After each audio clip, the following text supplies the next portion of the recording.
नमस्कार, मैं हूं नरेश तनेजा और आप देख रहे हैं नवभारत टाइम्स के डिजिटल प्लेटफॉर्म कार्यक्रम। दोस्तों, इन दिनों संसद का अधिवेशन चल रहा है और उसमें राष्ट्रपति के अभिभाषण पर चर्चा हो रही है और धन्यवाद प्रस्ताव दिया जा रहा है। इसी क्रम में कल कांग्रेस के प्रमुख नेता राहुल गांधी ने जब भाषण दिया तो उन्होंने चुन चुन कर मोदी सरकार और प्रधानमंत्री मोदी पर डायरेक्ट आरोप लगाए और मुद्दा बनाया कि कैसे भ्रष्टाचार को देश में बढ़ावा दिया जा रहा है। अडानी, जो एक बहुत बड़े बिजनेसमैन है देश के, उनका नाम लेकर राहुल गांधी ने स्पष्ट तौर पर कई आरोप लगाए और कहा कि मोदी सरकार ने उनको फेवर करने में देश में विदेश में कोई कसर नहीं छोड़ी। राहुल गांधी ने जो आरोप लगाए प्रधानमंत्री पर और बीजेपी की सरकार पर, वो सही हो या गलत हो, लेकिन विपक्ष का ये हक है, उनका ये हक है कि वो देश को जगाएं, सरकार की आलोचना करें। अगर सरकार इधर से उधर जाती दिखती है तो तुरंत अलार्म बजाएं, आलोचना करें। ये विपक्ष का अधिकार है। इस नाते उन्होंने कुछ भी गलत नहीं किया है और इस बारे में तरह तरह के हवाले दिए, तरह तरह के उदाहरण दिए और आरोप लगाए।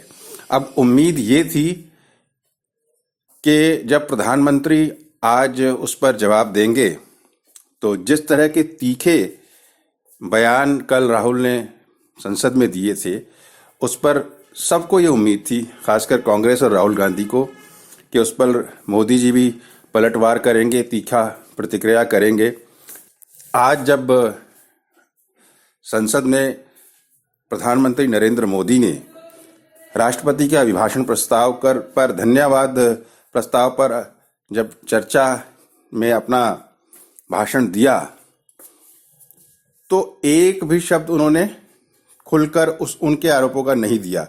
स्पष्ट रूप से अडानी के नाम पर कोई प्रतिक्रिया व्यक्त नहीं की, लेकिन पानी पी पी कर कोसा प्रधानमंत्री ने अपने विरोधियों को, राहुल गांधी को और विपक्षियों को। लगभग 1.5 घंटे तक चले अपने भाषण में प्रधानमंत्री ने एक एक चीज जो उन्हें महत्वपूर्ण लगी वो गिनाने की कोशिश की। मसलन राहुल गांधी ने अभी हाल ही में अपनी भारत जोड़ो यात्रा जम्मू कश्मीर में समाप्त की थी। उस पर आते हुए और वहां तिरंगा फहराया था, तो प्रधानमंत्री ने उस पर आते हुए कहा कि आज तिरंगा फहराना, जम्मू कश्मीर में जाना जितना आसान है वो बरसों पहले नहीं था। पिछली शताब्दी यानी कुछ वर्ष पहले जब आतंकवाद चरम पर था, उस समय ये चैलेंज किया गया था कि जम्मू कश्मीर के लाल चौक पर कोई तिरंगा फहराकर दिखाया अगर किसी ने माँ का दूध पिया है तो। इस पर प्रधानमंत्री ने कहा कि हमने वहाँ पोस्टर लगे देखे थे और हमने ये कहा कि हम जाएंगे, बिना किसी सुरक्षा के जाएंगे और फैसला हो जाएगा कि किसने माँ का दूध पिया कि नहीं पिया। इसका हवाला देते हुए प्रधानमंत्री ने एक तरह से इनडायरेक्ट टॉन्ट राहुल गांधी पर कसी कि आज जम्मू कश्मीर में कोई जाता है तो इतना मुश्किल नहीं है जितना उस वक्त था। अब चूंकि राष्ट्रपति का अभिभाषण के ऊपर धन्यवाद प्रस्ताव चल रहा था तो उन्होंने राष्ट्रपति मुर्मू का जिक्र भी किया और उनको धन्यवाद ज्ञापित भी किया और साथ ही में ये भी जोड़ दिया कि विपक्ष में से राष्ट्रपति की आलोचना भी की गई और उनका अपमान भी किया गया, जबकि बीजेपी सरकार ने पिछड़े वर्ग से आई राष्ट्रपति को सम्मान दिया और पिछड़े वर्गों का सम्मान किया। इतना ही नहीं, उन्होंने अपनी उपलब्धियों को गिनाते हुए ये तक कह दिया कि उनकी बात बात पर आलोचना की जाती है। जैसे उन्होंने कहा कि लाल किले से जब उन्होंने टॉयलेट की बात कही देश में, तो वो महिलाओं को लक्ष्य में रखकर कह रहे थे जिन्हें खुले में शौच जाना पड़ता है। ऐसे ही उन्होंने सैनिटरी पैड की बात कही कि विपक्षियों ने बोला कि प्रधानमंत्री को इस तरह के सब्जेक्ट पर नहीं बोलना चाहिए, जबकि उन्होंने कहा कि वो महिलाओं के कष्ट को समझ रहे थे और इसीलिए उन्होंने उस सब्जेक्ट को उठाया था। फिर उन्होंने ये भी साथ में कह दिया कि 2024 के जो चुनाव हैं उसको लक्ष्य करके विपक्ष जो आलोचना कर रहा है, उन्होंने कहा कि मैंने देश की भलाई की जो काम किए हैं वो मेरे लिए एक सुरक्षा कवच बन गए हैं, जिसको भेद पाना विपक्ष के लिए आसान नहीं होगा और ना ही जनता उन पर विश्वास करेगी। मसलन उन्होंने गिनवाया कि जो गैस कनेक्शन दिए गए, गांव-गांव तक पहुंचाए गए, टॉयलेट बनाई गई घरों में, और महिलाओं के लिए जो काम किए गए, वो सब उन्होंने गिनाए। लेकिन जिस चीज़ का इंतज़ार था विपक्ष को और राहुल गांधी को, वो उन्होंने नहीं बोला। उन्होंने ये भी कहा कि हार्वर्ड यूनिवर्सिटी में उल्टा उन्होंने कांग्रेस पर एक आरोप लगा दिया। उन्होंने ये कहा कि कांग्रेस का मखौल उड़ा दिया। उन्होंने कहा कि हाल ही में पहले एक स्टडी आई थी हार्वर्ड यूनिवर्सिटी की, जिसमें कहा गया था कि कांग्रेस की दुर्दशा कैसे हुई, कांग्रेस कैसे देश में उभरी और कैसे उसकी दुर्दशा हुई, राइज एंड फॉल, और कांग्रेस की दुर्दशा के लिए कौन जिम्मेदार है। उन्होंने कहा अब ये भी अध्ययन का विषय बन गया है। आड़े हाथों लिया उन्होंने कांग्रेस को और विपक्षियों को, और ये भी कहा कि जो लोग ये समझते हैं कि 2024 में वो सत्ता में आ जाएंगे, वो फैसला जनता कर देगी। बीच बीच में पानी पी रहे थे और पानी पी पी कर वो कोस रहे थे विपक्षियों को।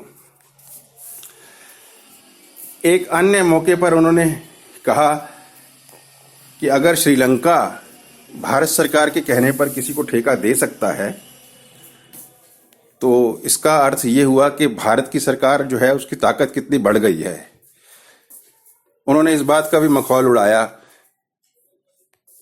कि भारत की पूंछ विदेशों में नहीं है। उन्होंने कहा कि आप कहीं का भी एग्जाम्पल उठा लीजिए, आज भारत की पूंछ और दबदबा और जो उसकी कथन का महत्व और वजन है, वो विश्व में हर जगह आपको दिखाई पड़ जाएगा। अपने साथियों की तारीफ करते हुए उन्होंने कहा कि पिछले दिनों जो गंदी और झूठी बातें सदन में बैठकर की गई, उनको सुनना वाकई धैर्यपूर्वक है, धैर्यपूर्ण व्यक्ति का काम है। और यहाँ पर इस तरह की बातें उन्होंने कही और उन्होंने सुनी। इस बीच जो विपक्ष था उनकी आवाज़ें आती रही जेपीसी बनाओ, अडानी सरकार। जब बीच में टोका टाकी काफ़ी बढ़ जाती, तो इस बीच ओम बिरला जो लोकसभा के अध्यक्ष हैं, आज वो काफ़ी सख्त दिखे, बड़े डिसिप्लिन दिखे और बड़ी सख्ती से उन्होंने विपक्ष के शोर मचाने वाले सदस्यों को शांत भी किया और चुप करके बैठा भी दिया और डांटा भी। अब सवाल ये उठता है कि राहुल गांधी ने जो बयान दिया वो किस पर्पस से दिया। हालांकि बीजेपी ये मांग कर चुकी है कि जो भी बयान दिया जाए उसे ऑथेंटिकेट किया जाए, पार्लियामेंट में पटल पर रखा जाए उसका सबूत, लेकिन उस बारे में राहुल गांधी कुछ नहीं बोले, ना कांग्रेस बोली। लेकिन सीधी सीधी बात चीज़ समझ में आती है कि ये जो बयान राहुल गांधी ने दिया वो चुनाव के मद्देनज़र दिया, आने वाले जो देश के चुनाव हैं उनके मद्देनज़र दिया। इसमें कोई शंका शक किसी को होना नहीं चाहिए। लेकिन सच्चाई कितनी है उन आरोपों में और कितने वो झूठ हैं, इस पर जरूर पार्लियामेंट में चर्चा, बहस और जांच होनी ही चाहिए, ताकि देश के सामने भी दूध का दूध और पानी का पानी आ जाए।